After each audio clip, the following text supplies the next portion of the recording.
से इस्पात मंत्रालय का प्रभार मिलने के बाद केंद्रीय मंत्री ज्योतिरादित्य सिंधिया पहली बार ग्वालियर आए।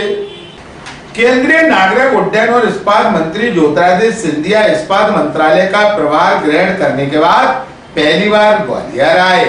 यहाँ उन्होंने महाराज बाड़ा स्थित देवघर में पहुंचकर अपने देवी देवताओं का आशीर्वाद लिया।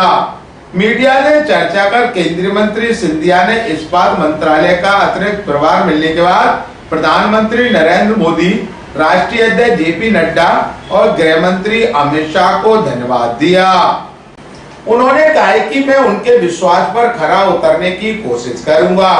इस्पात के क्षेत्र में अपार संभावनाएं हैं।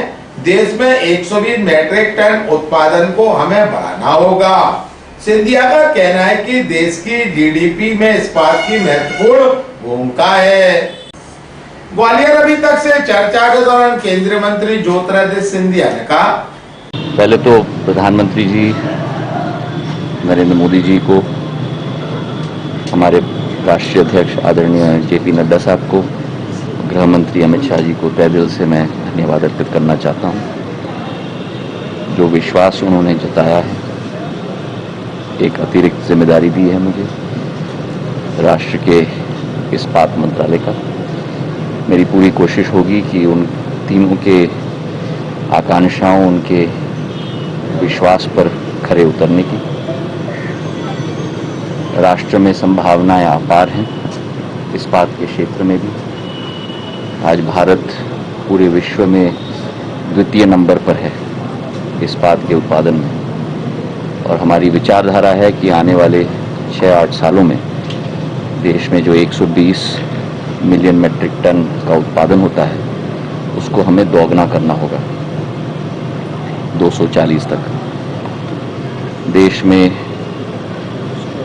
प्रख्यात बहुत सारे उद्योग हैं इस्पात के क्षेत्र में, और लघु और मध्यम उद्योग भी हैं, और लघु और मध्यम उद्योग की भी बहुत बड़ी एक योगदान इस क्षेत्र में रहती है, कम से कम 50 से 60% तक। 3000 ऐसे छोटे इकाई भी हैं, उनको सबको साथ में लेकर हमको आगे चलना है।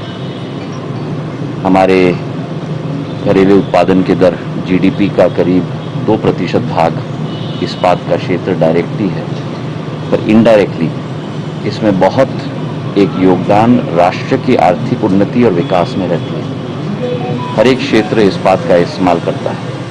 किसी भी देश की आर्थिक प्रगति और विकास में इस्पात एक बहुत महत्वपूर्ण अंग रहता है। तो हमारी पूरी कोशिश होगी कि प्रधानमंत्री जी के आशाओं के अनुरूप हम लोग इस क्षेत्र में भी बढ़ोतरी करें, और इसी आशा और विश्वास के साथ कल ही मैंने कार्यालय को संभाला है, और जैसे जैसे पहले मैं भी सीखता जाऊंगा, उसके बाद ही आगे की रणनीति जैसे नागर विमानन क्षेत्र में मैंने बनाई थी, इस क्षेत्र में भी हम लोग बनाएंगे।